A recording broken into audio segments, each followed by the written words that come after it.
Hello, and welcome to TSC's Summer Book Club, where we will be working through the book Shifting the Balance by Jan Berkins and Carrie Yates. The elementary instructional coaches have prepared sessions for this challenging and interesting work. We want to thank you for your continued commitment to being the best educator you can be. We hope these sessions will equip and challenge you. We have formatted these sessions to be as flexible as possible for you. You can learn with on-demand videos presented by the TSC instructional coaches. You can choose which is best for you. Read the chapters prior to or after the video. You're in control of your learning. You can answer questions after each chapter to earn 1 PGP per chapter. You can also participate in virtual live discussions on June 14th at 10 or June 30th at 2 p.m. So you can actually participate in both of those if you'd like. 1 PGP will be given for each discussion time. I look forward to that time together because I really think it's when we're going to be able to share our thoughts and ideas of what we've been learning. If you answer all chapter discussions and participate in both discussions, there are 8 PGPs possible. There's also going to be additional resources available on the Google Classroom page. Well, my name is Carmen Bordner, and I'm the instructional coach at Dayton and Battleground Elementaries. I've been in public education for 24 years as a teacher and administrator, and now as an instructional coach. Most of my classroom instruction experience is in 4th grade. Learning more about reading development has made me want to go back and have a do-over. All that to say, I'm learning with you, and I appreciate you on this journey. This summer, I'm spending time at the lake with my family. My husband and I just celebrated our 30th wedding anniversary. You know, wedding anniversaries should be celebrated. After all, birthdays just happen, but anniversaries take work. I'm so glad you're with us, and I hope you're having a great summer too. Well, for today, we'll be working on the first shift in the book and also working through a little bit of the introduction. What we'll be focusing on today is rethinking how reading comprehension begins. What's the basis? All you need is a comfy chair, your book, and a beverage. And what we're going to try to accomplish by the end of our time together is we want to make sure we reflect on our own attitude toward the shifts in reading instruction. We want to bravely embrace research and balance. And we want to rethink how comprehension begins. A couple of weeks ago, I went to a conference that was hosted by the authors of our book, and they had some good things to share. First of all, they shared that these shifts take head work and heart work. You know, we work really hard, and sometimes everything we invest in school makes it hard to make changes. But I'm glad you're here, and there's no need to bury your head in the sand. I have to think, how many times have I responded with defensiveness only to later rethink my position? Recently, I listened to a podcast and, like I mentioned, attended the workshop at Valparaiso led by Jan Berkins and Carrie Yates. Jan expressed that they had hesitation in starting this journey and reluctance in writing the book, knowing that the tension it could cause within us as educators. Their transparency, quite honestly, was refreshing. We're all in this together. Reflecting with vulnerability allows us to have productive conversations and conversions. At the conference, they shared there are 5 ways humans move from walls to bridges.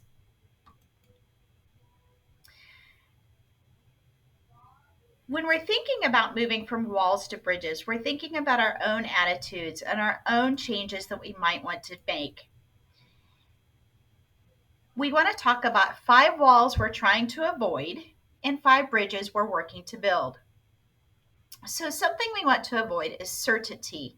It can show up as dogmatism, feelings of complete authority, and a made-up mind. And we want to shift that to curiosity. How might you invite more honest curiosity into your conversations and practices? We want to avoid binary thinking. It can look like right or wrong, all or none, black or white, and reinforce polarities. Instead, we want to make sure we're using complexity, where it might stretch yourself to acknowledge more complexity and shades of gray in order to safeguard against binary thinking. Judgment has a lot of forms, including shame, blame, guilt, and superiority, whereas vulnerability asks, where and how might we show up in more vulnerable ways in order to advance this difficult work? Dis- Dismissiveness also disguises itself as assumptions, generalizations, and stereotypes. Instead, we want to be sure we are listening. How might we truly listen to those we disagree with without letting our triggers get in the way? What fears do you need to name? Finally, being overwhelmed. Other forms of feeling overwhelmed include fear, inadequacy, procrastination, and fatigue. And you know what? We can choose not to be overwhelmed. We can think about entry points. How can we leverage the power of entry points? Entry points mean one small thing you can do at the start of the year to support positive forward momentum.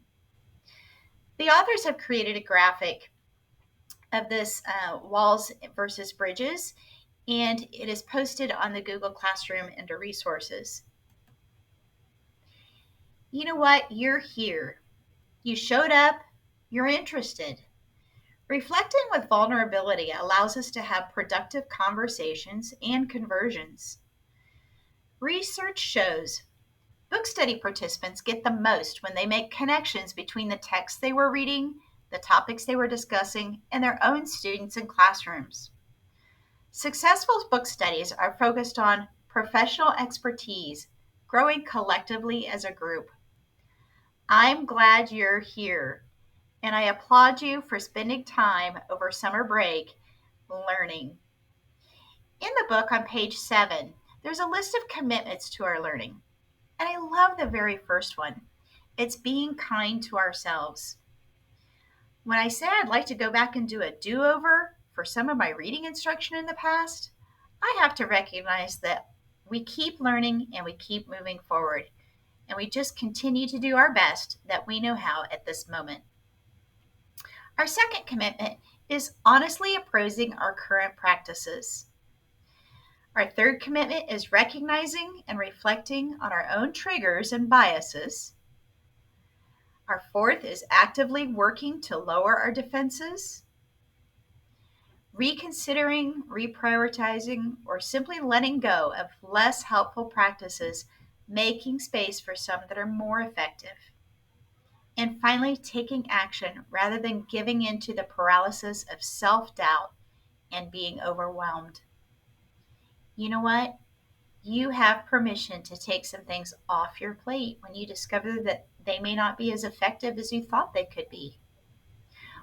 Well, let's jump in. I'm very excited to get on with this journey with you. Now, if you're thinking, oh my goodness, what have I gotten myself into? As the authors noted, you can just say, oh, shift, SHIFT. Shift number 1 is about listening comprehension. And by listening comprehension, we're not referring to how well children follow directions or how well they can sit for us to offer long explanations. We are referring instead to their capacity to understand spoken language. This capacity develops through conversation, through hearing and sharing personal stories, and through interactions with rich texts. All of this exposes children to new ideas, new language structures, new vocabulary, and new concepts until they can access these for themselves by reading increasingly complex texts. You can find this information on page 11 in the book. I have a couple of examples that relate to this. This year, One kindergarten teacher told a child to set something on the counter. Unfortunately, the child did not understand the term counter. He did not have enough language comprehension to understand what counter meant. Another example is my own adopted daughter, Ellie, came to the US as an 8-year-old, and she only knew a few English words. She's a Chinese national. She started second grade after being in the country for 2 months. Around October, she asked me, Mom, what does mean mean? Her English language development grew rapidly because of the immersive conversations around her. Now, don't get me wrong, she had background knowledge gaps, but her ability to read and comprehend grew at lightning speed. She was having great conversations with the other children and the adults around her. I'm going to show my age here. If I could say one thing to young parents, it would be put down your devices and talk with your children. That's the best way to move them forward in their reading and their learning. The authors have organized the book into 6 shifts: mindset and action changes we can make to improve reading outcomes. Within each shift are misunderstandings, things we may have thought were true, but the science tells us otherwise. Honestly, these misunderstandings have caused me to think hard about what I believe and have done with reading instruction. We're going to work through each one of the 4 understandings in the first chapter or the first shift. Misunderstanding number 1 is that reading comprehension begins with print. Now, the truth is, reading comprehension does not start with reading. Reading comprehension begins with spoken language. In the second to last paragraph on page 12, the authors share, intuitively, it may seem that children don't begin the work of reading comprehension until they start learning to read. Although this makes logical sense, it is not the truth of what goes on inside the brain as children learn to make sense of text. Reading comprehension actually begins long before children begin to decode. It begins as they learn to understand and use spoken language. Think about these things.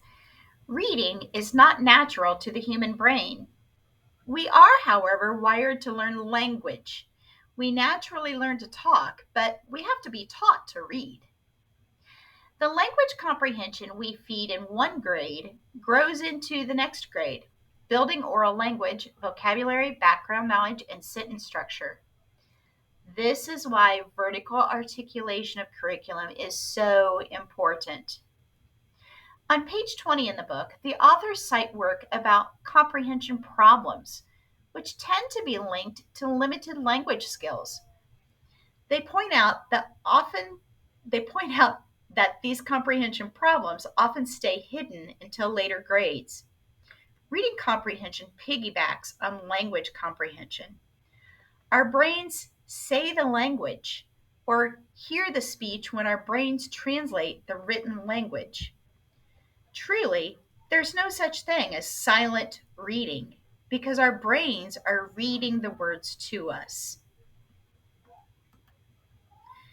So, did you know in the brain, the work of comprehending spoken language or listening comprehension involves 3 different processing systems or networks that are connected by neural pathways? If you're following along in your book, this image can be found on page 13. The phonological processing system listens for and produces speech sounds. It also gathers chunks of meaning from a spoken language, which activates the meaning processing system. If I say, lunch is ready to my husband, he responds by coming to the table to eat. If I said, el almuerzo está listo, which is Spanish for lunch is ready, my husband would look at me perplexed. Once activated, The meaning system retrieves every meaning that the listener has stored for the word. It also collects and organizes word meaning for retrieval later. Going back to the lunch example, if I repeated the phrase, El almuerzo está listo, daily to my husband, he would activate the meaning processing system and come to the table to eat. The context system works with the meaning processing system to use background knowledge, putting words into a larger context to decide which meaning fits the context. Going back to the example of our daughter asking, "What does that mean? What does mean mean?" She had heard another student say on the playground, "You are mean." And the context for her understanding of mean didn't fit. Page 15 in the book gives an even better example from the authors on the three processing systems. Misunderstanding number 2. Understanding spoken language and understanding written language are two different things. Well, the truth is, reading comprehension is fundamentally the same work as listening comprehension. In your book, at the top of page 17, it says, if children cannot understand enough of the words and sentences when they are spoken, they will not comprehend the same words and sentences when they read them. This means that opportunities to grow oral language, including vocabulary, background knowledge, sentence structure, and more, actually develop the comprehension mechanisms of reading.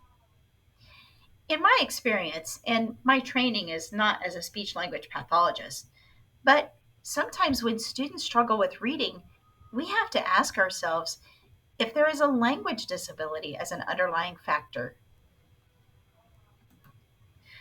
Of course, to be able to hear the print in our heads, we have to first learn how to translate those little symbols on the page back into recognizable words. The orthographic processing system adds print input to that already up and running language comprehension system. There's no such thing as silent reading, as I mentioned before. We hear the words in our heads so that our brains can listen to what we read, comprehend it, and acquire even more vocabulary, structure, and knowledge. The letters and the words give voice in our heads. As you can see from the graphic, we are adding the orthographic processing system to the already existing phonological, meaning, and context processing systems that we are born with. Misunderstanding number 3. If children have strong oral language, they have most of what they need to learn to read. Well, here's the truth. You can't comprehend what you can't read. From page 19, our authors share supporting students in becoming successful readers requires careful attention to both sides of the reading comprehension equation, decoding or recognizing the words, and understanding spoken language. You may have heard of the simple view of reading, also referred to as SVR, that was proposed by Go and Tunmer in 1986. Our authors share reading comprehension is represented as the product of two separate but equally important skills. If a child cannot decode the symbols to get word recognition, then he will not make the connection to spoken language. Likewise, if a child is able to word call, and we all have seen those children, but does not have language comprehension, he will not be able to understand what he's reading. It takes decoding multiplied by language comprehension to get reading comprehension. And as teachers, we know these two domains hold the various subskills and knowledge that make reading so very complicated. Scarborough has proposed a complex metaphor demonstrating the two essential components of reading: word reading and listening comprehension. On page 19 in the book, the authors list the substrands of both word reading or recognition and listening or language comprehension. It is in these subskills that we develop readers, and that is where instruction comes from.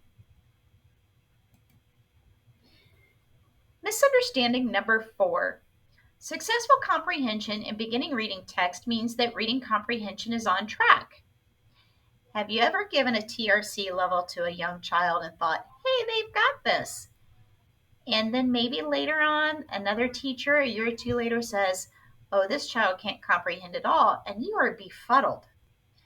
Well, the truth is, language development opportunities feed later comprehension of more and more complex texts. Let me say that again. Language developmental opportunities feed later comprehension of more and more complex texts. On page 20, there is a quote from the work of Hogan, Adlog, and Alonso. It says, in the early grades, the texts used to assess reading comprehension and follow-up comprehension questions demand less from one's language system, which allows those with weak language skills to read simple texts and answer basic comprehension questions as accurately as their typically developing peers. Therefore, comprehension problems, which tend to be linked to limited language skills, often stay hidden until later grades. There is a journey to text complexity. On page 21 in the book, the authors have represented how texts become increasingly complex as students move through the grades. It's a little bit different than the diagram I'm showing you here, but a journey is a journey. The diagram demonstrates the oral language of young children predicts later reading comprehension, highlighting the importance of language development opportunities.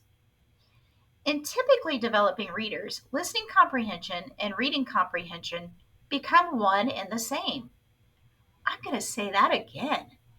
Listening comprehension and reading comprehension eventually become one and the same because our brains are listening to the words. So children who struggle with comprehension need more than comprehension strategies. They need opportunities to use and develop language and to build knowledge. So what does all of this mean for us as teachers? Well, perhaps you've pondered the meaning of life while sitting on the beach, but we will only think about the applications of Shift 1 in our classrooms. At the conference where the authors presented, they told the metaphor of oral language being the tracks that the reading train travels on. Let's explore some high leverage routines that we can implement to lay the language tracks for the readers that we work with. Now, we need to understand we're only at the beginning of this journey in shifting the balance. So we don't want to throw out everything else we work on and work on only listening comprehension. We're just setting the groundwork for how important listening comprehension is for later reading comprehension. On pages 25 and 26 in the book, the authors give high-level instructional routines for language development.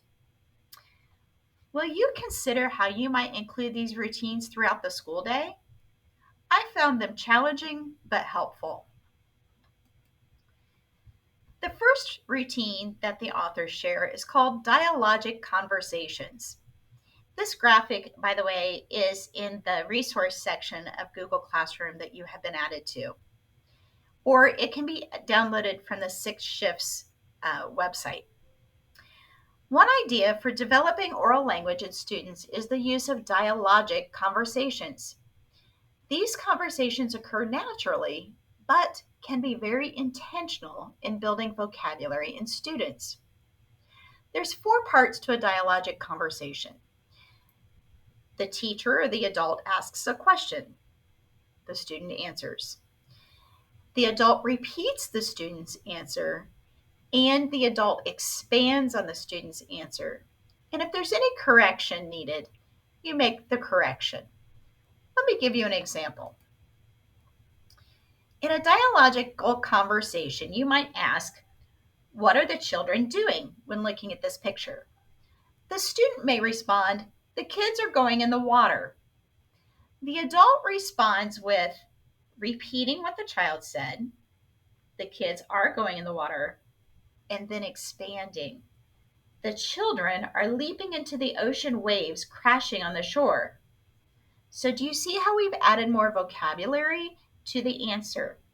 We have also made a slight correction for the student to go from kids to children to match the original question. Here's another example. The question might be, what does the picture show? And the student might say, the fish is swimming.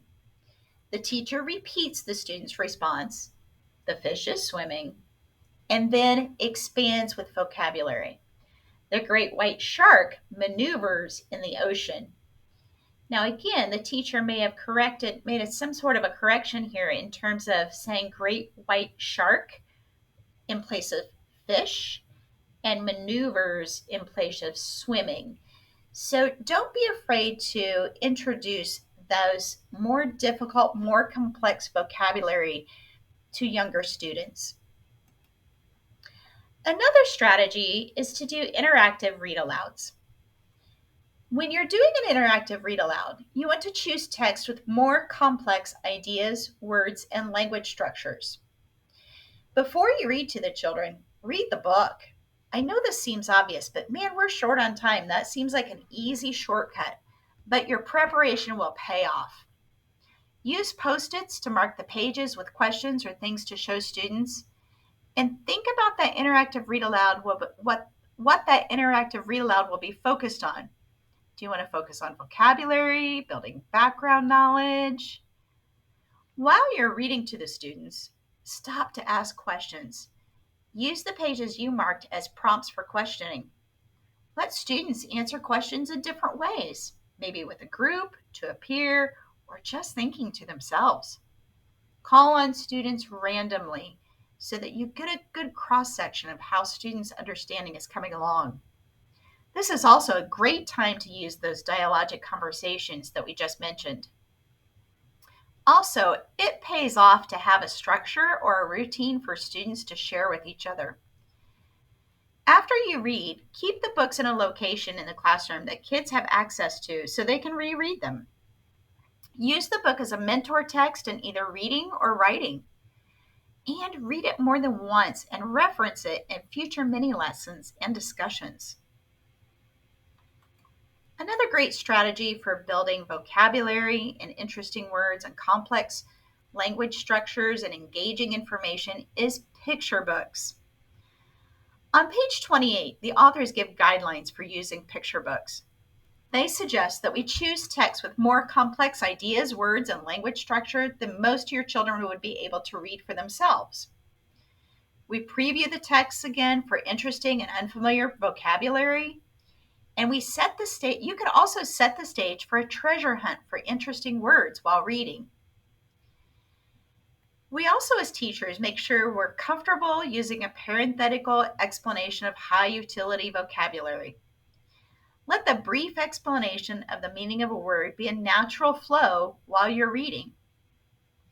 We want to plan for meaningful conversations in the text, and we want students to use high quality turn and talk practices. On a personal note, I've seen turn and talk used in many classrooms. Again, I would highly recommend teaching your students structures for these conversations. Students don't naturally know how to have deep, meaningful conversations about academic topics on their own. We have to teach them. Here's some good examples. This particular anchor chart gives students sentence starters for when they're collaborating or doing a turn and talk. Maybe you have something like this in your classroom, but I would really encourage you to give students those structures to follow, especially in the beginning. Some other ideas for turn and talks may be that you challenge students that they have to use a vocabulary word in their conversation with each other. It's also helpful sometimes for students to be back to back with think time before talking. That gives them time to form the words and the thoughts in their head. Students can also pre-think their answers or their discussions by answering a prompt from the teacher on a whiteboard while they're back to back. Sometimes it's fun to have students have 3 chips in their hands. and they have to make 3 points during their turn and talk time with a partner. As a teacher, listen to their discussions and share points with the entire class. This gives validity and feedback for their discussions. Some other high leverage instructional strategies include building background knowledge is more important than strategy use. Oh goodness, let me say that again. Building background knowledge is more important than strategy use. We used to argue that strategy use is more important than content delivery. We actually were shortcoming them. When we're teaching those nonfiction text structures, those are important, but so's the content. And we don't want to miss the content and give them that important background knowledge and experience. We want to include strong content area instruction. Don't abandon those science and social studies. Make them experts in things. They're laying the rails for strong reading comprehension in future grades.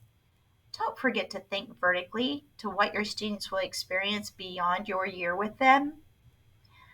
Look for using and collecting interesting words. It's a powerful way of building reading comprehension. Look at the phonological, the meaning, the context, and the orthographic structures of interesting words. And look for ways to incorporate listening comprehension, especially in the upper grades. Have you ever had your students listen to a podcast? What about read alouds and storytelling and even picture books for older students? Oh, and does anyone remember Reader's Theater? What a great way to build and use vocabulary, even in content areas. Some other ideas for incorporating interesting words. Maybe you can make an anchor chart with phrases for calling students to the carpet. And instead of saying, come to the carpet, what other ways can you say it that could be using big, bold, audacious words? You don't have to water down language for children. Using strong vocabulary will not only make your students feel respected, but once you've planted the seeds in students' phonological lexicons, where the brain collects every word it has ever heard, then you've increased the chance that they will develop an interesting. I'm sorry, I apologize. I'm going to say this over again. You've increased the chance that they will develop an understanding of it, try it for themselves, and even recognize it when they encounter it in print. Since I botched that sentence, you can find it on page 27. Some other ideas for incorporating interesting words. Have students record interesting words they find in their reading on Post-it notes and gather them at a key location in the classroom. You can model that practice during read-alouds. Here's another fun one. Give students a nickname for the day. Write an interesting word on a name tag for them to wear. Use the interesting words to call on them throughout the day. Maybe when students hear their word, they get a point or a prize. You're creative. You can figure it out. So having all this information at your fingertips, I bet you have some questions to ponder. These are the questions that you will answer on the Google form for the PGP points, but I want to give you some time to think about them. Which of the misunderstandings on this shift did you find yourself thinking more deeply about? How do you make space for student conversation and contributions during read-alouds? And how might you integrate more extensive vocabulary into the language of your classrooms?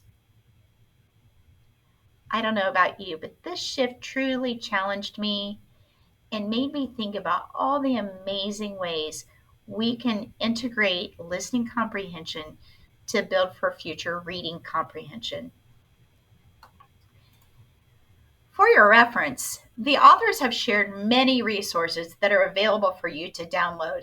Just visit the6shifts.com.